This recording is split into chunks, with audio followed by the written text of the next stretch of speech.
so many young Muslims in the West quietly losing their faith? They prayed 5 times a day, until they didn't.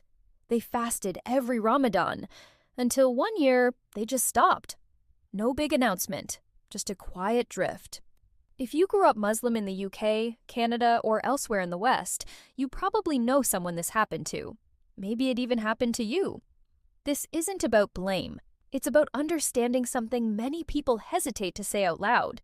One reason is that many were given a cultural identity rather than a clear religious one. Parents often pass down a Pakistani, Somali, or Bengali version of Islam, where culture, language, and family expectations were mixed together with faith. It was all presented as the same thing. But when those children grew up in places like London, Birmingham, the cultural layer didn't always survive.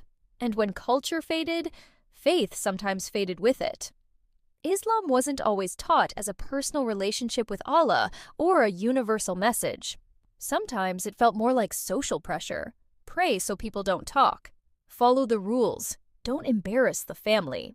But when someone is trying to figure out who they are, rules without deeper understanding often don't last. Another reason is how questions were handled.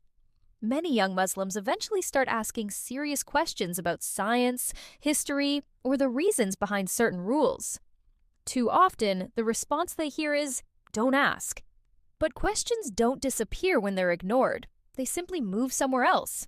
So young people look online, to YouTube, Reddit, podcasts, and forums, where they often find confident answers from voices outside the faith.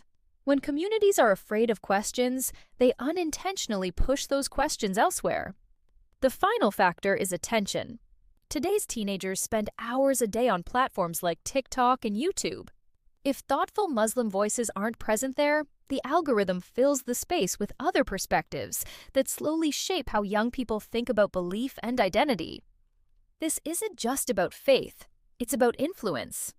Yet there's another side to the story. Many young Muslims who face doubts, ask questions, and search for answers come out with a stronger, more personal faith. But that only happens when honest conversation is allowed, when culture is separated from religion, when questions are welcomed, and when doubt is treated not as betrayal, but as the start of deeper understanding. If you've drifted, the door back to faith is always open.